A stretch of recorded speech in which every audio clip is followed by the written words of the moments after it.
Welcome to the Del Walmsley Radio Show. Del challenges the status quo, questions everything, and empowers you to return to your core beliefs to make your life better. If you're ready to hear the truth and get your roadmap to the lifestyle you really want, the next hour will change your life. And now, your host, self-made millionaire, national award-winning investor of the year, CEO and founder of Lifestyles Unlimited, Del Walmsley. Welcome to the Del Walmsley Radio Show. It's where the hype ends and the help begins. I'm your host, Del Walmsley, and as always, we're working on your financial freedom. Well, today, my friends, we're going to go off into the wild side. I get emails like this all the time, but today, for some reason, I feel like I'm going to go ahead and humor the question. The question is basically, what are the more interesting type real estate deals you've done, more profitable deals you've done, or worse deals you've done? And really, I've been doing this for 30 years, so it's quite a few deals, both myself and helping other people do deals. So there's quite a few to choose from. But I just picked a few out here that I want to go ahead and explain. The first one I want to explain, I talked about the other day.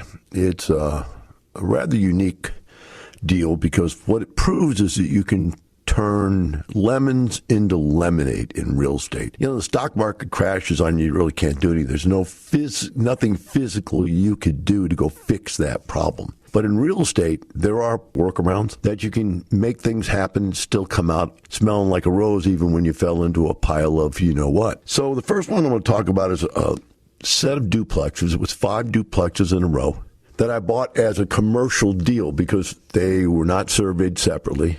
They were all on one plot of land. A guy had built them himself. I don't know how he got the building permits other than the fact that they weren't in the city limits. They're out in the county. And so there's very, very weak rules and regulations. They were really a piece of garbage. And what they were was 10 little brick houses, actually 5 little brick duplexes that had gravel driveways, no garages. And inside, the only thing they had inside was one bathroom. And in the kitchen, all they had was one sink, kitchen sink.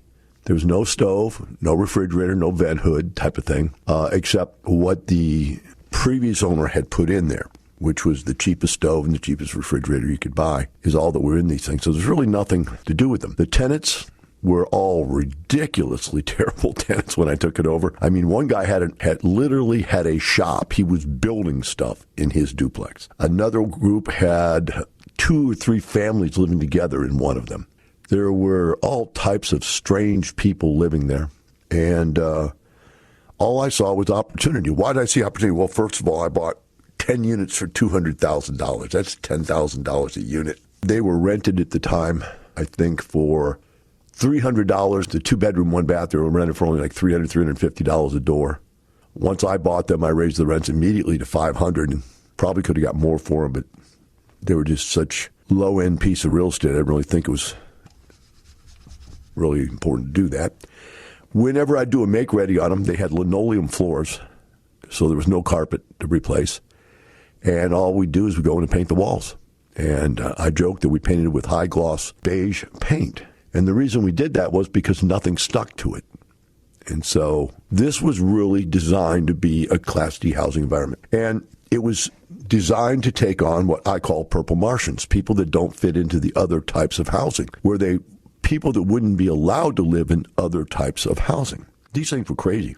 The people that I got to rep, all of them had bad credit. So every single person that moved in, I would make them put up not only first month's rent, but a security deposit equal to 2 more months' rent. So I was getting 3 months' rent up front.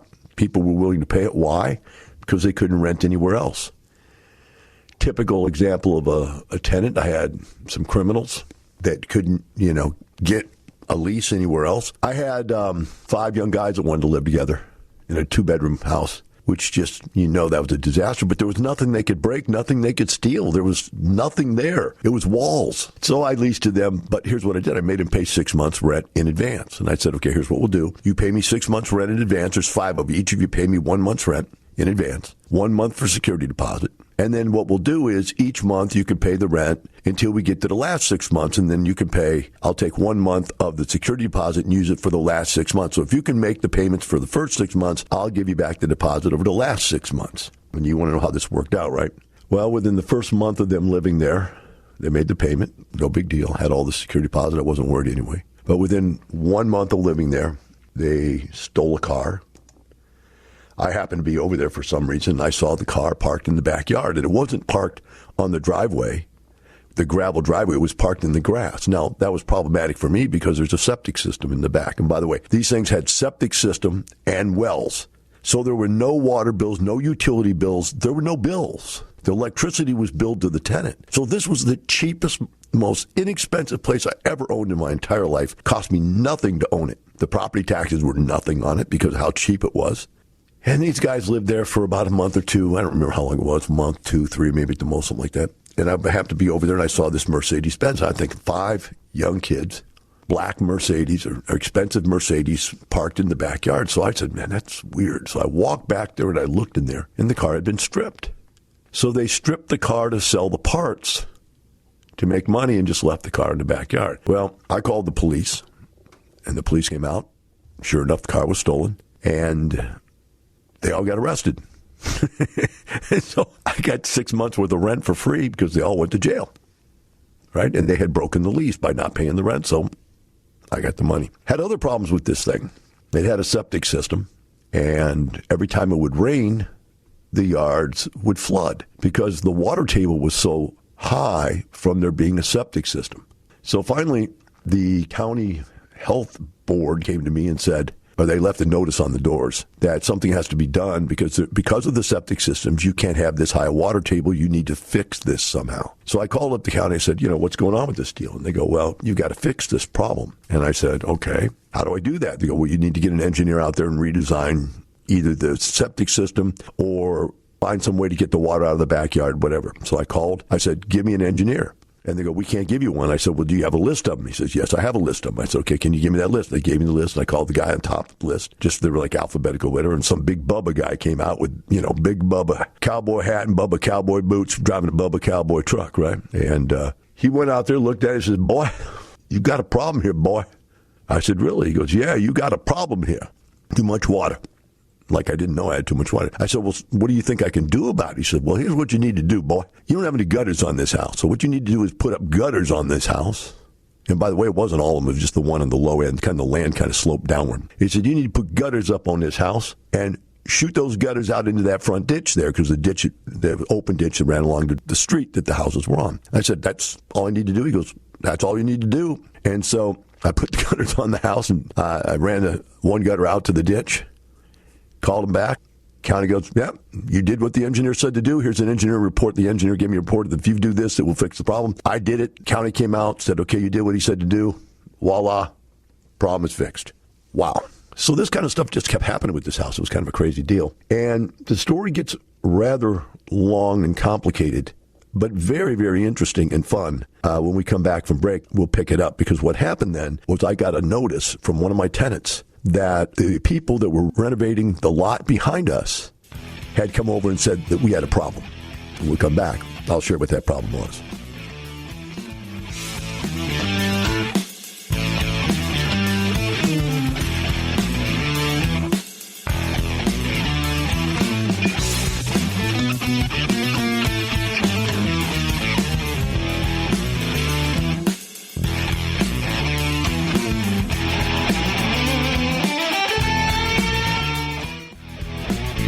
Welcome back. Now here's some more unconventional wisdom to set you free from the man on a mission to retire America, one person at a time, Del Walmsley.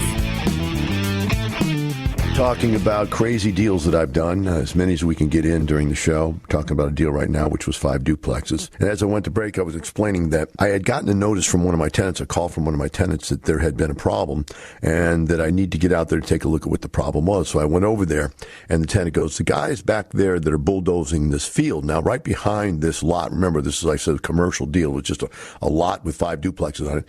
Behind it was another lot. And this lot was grown up with weeds like you've never seen before. And your life. I mean, trees and brush and weeds, and it was unbelievable. And you would never go back there, but they were bulldozing all that stuff right now to build a commercial building, big giant warehouse back there. And the bulldozer guy had come by and told my tenant that, hey, as I was driving, bulldozing through here, all of a sudden I broke off a pipe and all of this sewage started coming up. And what had happened was the guy who had built the place, which is who I had bought it from, had put his septic system into the neighbor's yard. There was no neighbor there. I understand it was just a big empty field, but he had gone past his lot line into the yard because he didn't have enough land to legally set up a septic system. Now, the interesting part of the story is the guy was an engineer that did legal work for people who would go and testify. He would testify in court that somebody had done something illegal as an, engineering report. So this guy knew. So I called the guy. I said, what's the deal with this thing, man? By the way, he sold this to me on an owner finance note with only $25,000 down. I'd already made back the $25,000 big time over. I made like $2,000 a month positive cash flow plus whatever else that we talked about earlier. So I'd already made back my $25,000. I actually had nothing in the deal, and he had owner financed the rest of it. And he goes, well, I don't know anything about this. I said, well, you built it, and you're an engineer. And the guy goes, oh, no, I was out of the country at the time doing work in Africa or something. I knew he was lying to me, but I said, okay, fine. So I started thinking what I could do, and I went. And the first thing I did was I went to all of my tenants immediately, because as soon as you find out you have a problem, you need to take care of it. And I went to my tenants with a document from my attorney that basically read something like this. We have at this moment found out that there could be a problem with the septic system. We don't know if that has created any in the past, is dangerous now, or in the past has been dangerous, or in the future may be dangerous. We don't have any idea about that. We have not had it researched well enough yet. We're looking at doing the repairs necessary to bring it online. However, because we don't know if there's any potential hazard, we are willing to let you out of your lease and give you back your security deposit if you'd like to leave. And no harm, no foul, blah, blah, blah. If you decide to stay, you release us of all liability from this problem, both previously, now, and or in the future. I didn't think anybody would sign that. I thought everybody would just leave. Do you know not one person left? This is where you have the best product at the best price. I had people living in a place they couldn't replicate. They couldn't go to another place either because my rent was so low or because they had such bad credentials.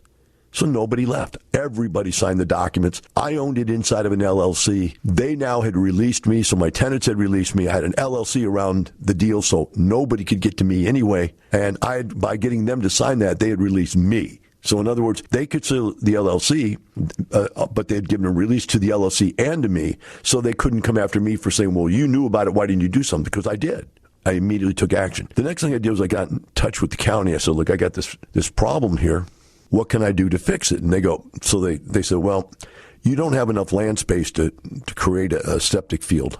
So you're going to need to, long story short, put in a sewer line. So I found out the sewer line, the city sewer line, actually ended at the beginning of my property. So what I would have to do was dig up all my backyards and put a sewer line in, run it up to the house, connect it to the house, and then run out to the sewer line. I said, okay, that's fine. I'll do that. I said, how much is that going to cost? Well, I looked up how much it cost me. The total price to do that was $25,000. And they said, you're going to have to, do this and then get it inspected. And the way it works is that you dig it, they come out and inspect the hole, you put the plumbing and the pipes in, they come out and inspect the pipes, you cover it back up, you now donate it to them. They now own it, and now you pay for the rights to use it, believe it or not. That's how it works. Okay, no big deal. When I went to try to do this, they said I couldn't do it. I said, why not? Because you don't have a subdivision.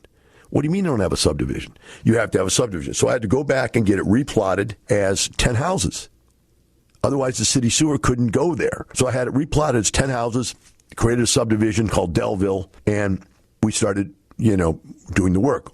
Temporarily, though, while we were doing the work, there was no way to get rid of the sewage. So the county gave me a easement, a bypass on the law, and said I could take my septic system, put pumps on it, and pump it into the sewer above ground. So I had a pipe going above ground into the sewer, and we were piping the sewage into the sewer that way instead of underground. Now that I knew exactly what I was going to do, I knew it cost $25,000. I went back over to the guy that owned and financed the place. I said, look, here's the deal. you can do this one of two ways. You can give me a check for $25,000 today, and I'll go do this and fix this problem, and you'll be done with it. Or you can say no, and I will let all the tenants know that you built it illegally, and let each and every single one of them sue you personally for whatever potential damages they have. I will sue you personally for selling me something illegally that you knew you had, and you are going to be in all kinds of hurt for this reason. My note to you is personal. You have no LLC. You didn't sell me this from inside of an LLC. You sold me it from your name. You owned it in your own name. Every one of us, including the tenants, are going to be able to sue you to death. You're going to go down. Guy didn't say a word. He walked over to his desk, pulled out his checkbook, wrote me a check for $25,000 and said, good doing business with you. Thank you.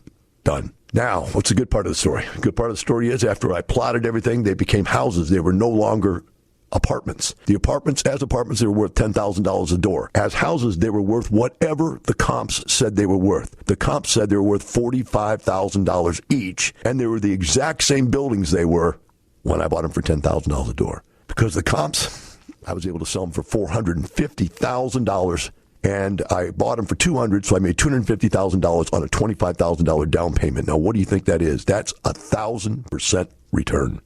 Now, tell me that's not a great deal. Not to mention that I also made $24,000 a year for 2.5 years, which is another $76,000 on rent on $25,000. Now, that is almost impossible to beat that kind of return. But I can beat it, because the next deal I'm going to tell you about it, and you don't want to leave, you don't want to turn off the station. I'm going to tell you I bought an apartment complex for nothing out of my own pocket, and made infinite rate of return into the hundreds of thousands of dollars. We'll be right back with the Del Walmsley Radio Show.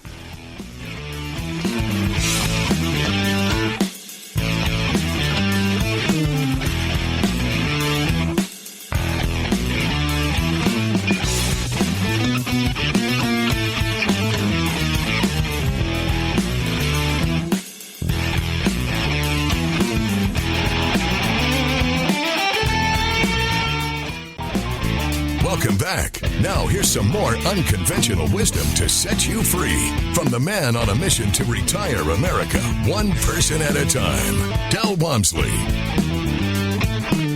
Welcome back to the Del Walmsley Radio Show. Today I'm sharing some of the stories, crazy stories of my life, real estate investing career. And there's so many of them I can't get in close to getting them all in. And there's some of them, they're so unbelievable you probably won't even believe them. I'm going to tell you about the next stories. I bought 3 apartment complexes in a row on one street. The first one I bought from a guy that was a multi-zillionaire. He owned casinos, Class A apartment complexes. He owned strip shopping centers, grocery stores. I mean, the guy owned everything. He was rich. His dad had been rich and brought him into the business. And this was a piece of garbage, 64-unit apartment complex out in the middle of nowhere. It was dirty. It was unmaintained. The rents were $100 to $150 a month below market rent in the same area. It was just run into the ground.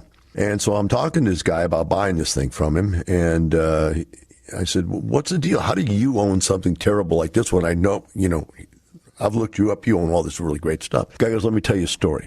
20 years ago, my father died, and before on his deathbed, he made me promise if he gave me the family business, I had to take care of my brother. So I bought my brother this apartment complex for $1 million 20 years ago, and told him if he would renovate it and increase the rents, he could make it worth $2 million overnight. My brother took a hold of this thing. I paid cash for it. I didn't finance it. It was only $1 million, which was nothing to me. And my brother took over the property and never did a thing. Never did anything to improve the place at all. He lived off the $100,000 a year of NOI. So back then, cap rates were 10%, so $100,000 NOI made the place worth $1 million.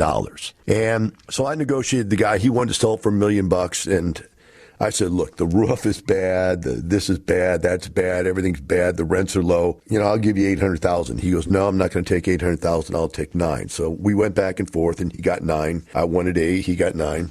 But still he got a reduction in price, right? So then he was going to, I said, you got to owner finance it for me because it's in such bad shape that I could never get a loan on this thing. It's going to take a lot of work. So why don't you get owner finance it for me? He goes, here's what I'll do for you. I'll owner finance it for 5 years.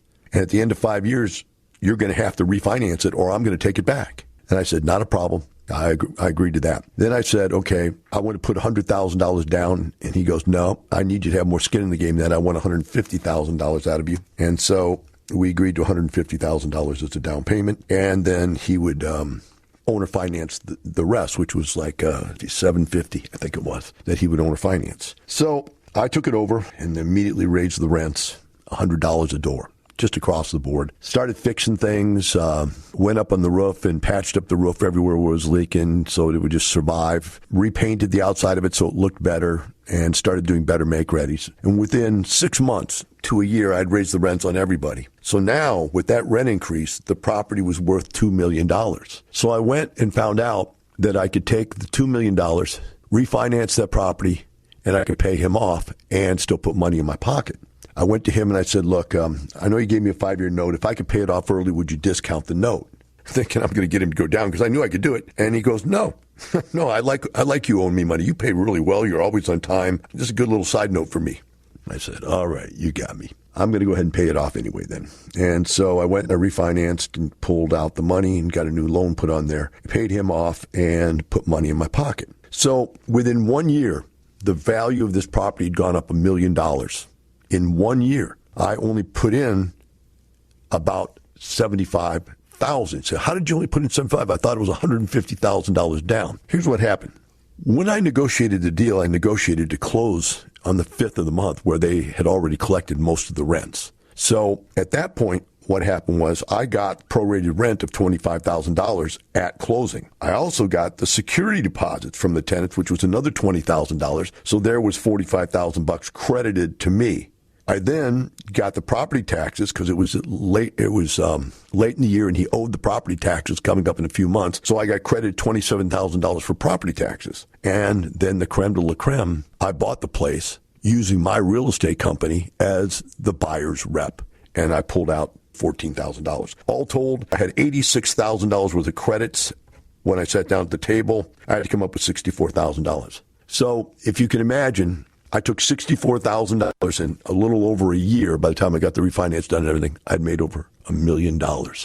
Not to mention the cash flow. And I had raised the rents over $100 a piece. Now, as I'm sitting here with this piece of garbage building, the building across the street from me, which is a 68, this was a 64, there's a 68 there. The guy had rebuilt it. The guy that did it was an engineer, and he was a University of Houston's president of the engineering department. So the guy just went wacko. He had overdid it, spent millions to renovate this place. And then he found out that just because he'd spent millions, he'd renovated everything.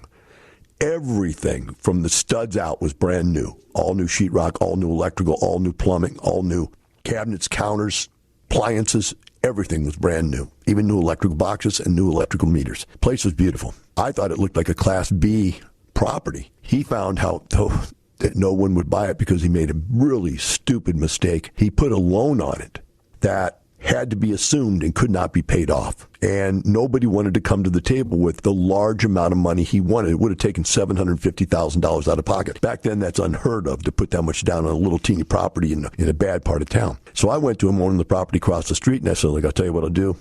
I negotiated down to $350,000, 320, I think it was 320 or something like that. 325 to a note of 750. So I paid about $1,050,000 for it, something like that. $1,500,000, I think is what I paid for it. And because of that, I only had to come to the table with the money. It didn't matter where the money came from because I'm assuming a note. They're not looking at me and financing me on a new deal. So I went and I took 27 credit cards and went to the bank and pulled out $327,000 on my credit cards. I picked these credit cards out of the 50 that I had because every single one of them was zero or up to and no more than 4% interest with long periods of no payment, 6 months to a year with no payment before the payments start. I had another 27 credit cards that were backed up to these, that as soon as these would pop to where they started making payments on them, I had 27 others that I could transfer the debt onto and do it over again and keep revolving the credit cards until basically not pay hardly anything at all. I think I was paying next to nothing. I did this and the bank got flipped out about it. The counter girl said, I can't do this. They brought in the vice president of the bank, and the vice president of the bank brought in the president, and I explained to him, this is what I'm doing. I'm going to make millions on nothing, and I'm using these credit cards to do it. And the guy goes, but how are you going to pay the interest? I go, that's what you don't get. There is no interest. And he said, well, why didn't you come to us for a loan to do this? I said, because you charge too much interest. This interest is nothing or up to as much as 4%.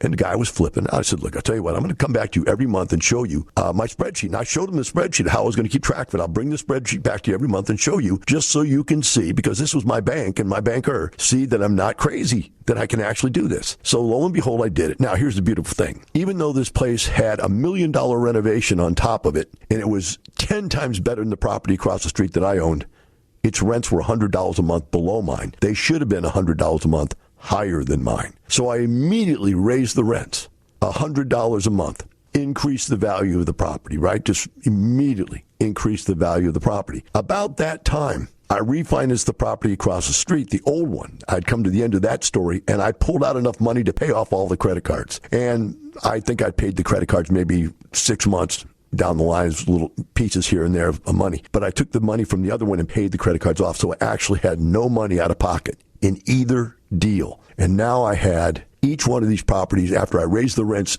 2 more times, right? They were about $300 a month by the time I left. They were $600 and $800 a month, respectively, for 1 bedroom and 2 bedroom. I had been making about $15,000 a month per building, all with nothing out of pocket. That, my friend, is how to do a real estate deal.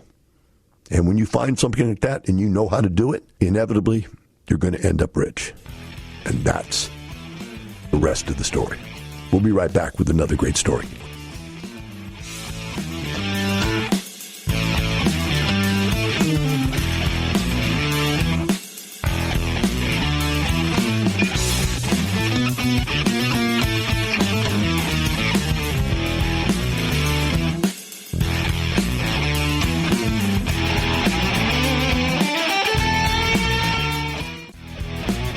Welcome back. Now here's some more unconventional wisdom to set you free from the man on a mission to retire America, one person at a time, Del Walmsley.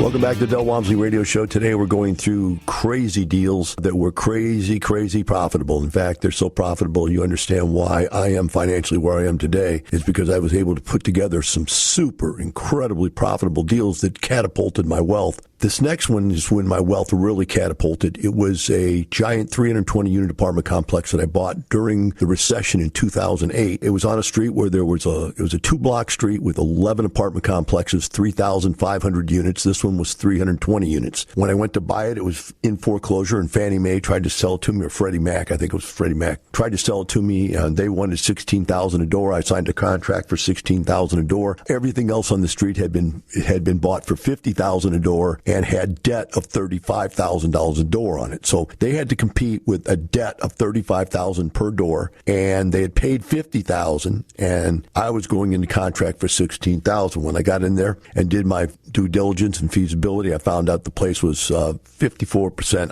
occupied and going down quick. And I said, I really can't give you $16,000. I mean, I also found there was $4 million worth of renovation I would need to do to bring it back. So I said, I'll give you $14,000. And they said, no, we won't take $14,000. We'll take, we want 16. So I said, okay, I got to let it go then, because the numbers just aren't working out for me. So, and what they were going to do was they were going to finance it, owner finance it for me. But they wanted me to bring, number one, the down payment of 20%, and they wanted me to bring rehab money of $4 million in. And so what it ended up doing was like, man, that's a lot of money. That's like $6 million or something like that. So no, I don't think I want to do that. So then they went along and they found somebody else to go into contract for $16,000 a door, and they backed out too. So they came back to me and said, okay, look, we'll take the $14,000 if you'll do the deal. I said, okay, I'll sign for $14,000. So I signed up for $14,000. We went in and do our due diligence again on the second contract, and occupancy had dropped to 22%. And of the 22%, almost all of them were felons and criminals and prostitutes, drug dealers, and people that were just living there, not paying any rent at all. And I said, man, I can't do this for there's no tenants. There's no value. There's no tenants. It's 100%. Got to first evict everybody that's in the place. I have to totally renovate the place. It's going to take way more than that to do that. And besides that, by the time I put down the down payment and the renovation money necessary and all the taxes and this, that, it's not going to be any better than a regular deal. And so I said, I'll tell you what I'll do. I'll give you $8,000 for it, but here's what I'll do. I'll pay cash. You don't know, $8,000 a door, not $8,000 total, $8,000 a door, but I'll pay cash. And so I don't need to set up any escrow. So all the money I was going to use to set up all these escrows and the down payment all went together and ended up being the same amount of money as it would be to pay $8,000 a door cash. And so we paid cash for it. We bought it. And we went into a super fast renovation. We brought 3 different construction companies in. And instead of using one construction company, because we had so much, we split it up into 3 companies, and each one of them took a part of the campus and started working on it, right? At the time, though, I needed money. And so what I did was I put a sign out that said 1 bedroom. Now, by the way, all 1 bedrooms on this street, every single apartment on this street that was a 1 bedroom was at a price of $650 per month. I put a sign out in front of my apartment complex that said $299 1 bedroom. Move in, $299, move in 1 bedroom, $299 a month. It's not move in, $299 total, the rent. And I'd convinced myself that what was really important was to get bodies in the buildings, because as we renovated the buildings, if we left them vacant, then this was a bad street. There had been people who had been vandalizing them and stealing all of our appliances and wrecking our stuff. So I had to almost give the units away. But what I did was I made it this way. The sign said $299 for 1 bedroom, but that was in a 3rd floor bedroom. If you wanted to go to a 2nd floor bedroom, it was $399. If you wanted a 1st floor bedroom, it was $499. And if you wanted a brand new, totally renovated unit up by the clubhouse, the pool, the tennis courts and all that stuff, it was $599. Now, $599 is still $55 a month cheaper than anywhere on the street. So people would come in and we'd drive them around, show them all the different units, and let them pick whatever they want. The reality was nobody ever picked the 3rd floor, so we never sold any $299s until we had leased everything else up. Everybody wanted the lower floor, so we didn't even take in $299. But my friends, there were 3,500 tenants on that street that had to drive right by my sign every day, seeing that they were paying $650, and they thought everybody in my place was paying $299. They just immediately fled to my apartment complex. During that time, I got sued 3 times to take the sign down. Each time I lost the lawsuit. Each time I was required to take the sign down, but instead of taking the sign down the first time, I went and got myself a sandwich board, because the lawsuit said you can't have a sign affixed to your building, saying the price. So I instead got a sandwich board guy to walk up and down the street. Then they sued me again, said you can't do that inside the subdivision. So then I put the guy at the end of the subdivision, the only entrance into that street, and he walked out there, and they still couldn't get rid of me. During all that time, I filled up in 18 months. It was 100% occupied. My rents went immediately back up to what theirs were, and 3 of those apartment complexes went bankrupt. I put 3 apartment complexes on that street out of business completely. Why? Because I stole all of their tenants. Why? Because I was in at half the price, a third of the price. They were in at $50,000 a door. I was in at $8,000 a door, plus $4,000 renovation. I was in at $12,000. They were in at $50,000. My rents could be cheaper, and I just froze them out. Now, I don't know how you feel about that, but that was business. Eventually, the property was worth $50,000 a door again, and right now, it could be worth $60,000 or $70,000. I don't even know, because I sold it quite a few years ago. But the bottom line was, I put in my share of the deal, I put in $100,000, and I had partners. I put in $100,000. I made $1.8 million on this deal myself. All of my partners, every one of them, even though they didn't make as much as I did, every partner made 185% of their money. It's just an unbelievable deal. An unbelievable deal. And so when you see these kinds of deals, my friends, like the 4 that I've talked to you about today, and there's others, many others, but like these 4 of these, you understand that all that stuff about stocks and bonds and mutual funds and financial planners is just rubbish. The only way that I know of that anybody ever becomes massively wealthy is to own real estate. Have a great day. The information and opinions you hear on the Del Walmsley radio show are those of the host, Del Walmsley, his guests, and his callers, and do not necessarily reflect the opinions of this station, its affiliates, its management, or advertisers. The Del Walmsley show is for entertainment purposes only. Please consult a professional regarding your personal investment needs. Nothing presented on the Del Walmsley show constitutes an endorsement, recommendation, offer, or solicitation to buy or sell any product or security.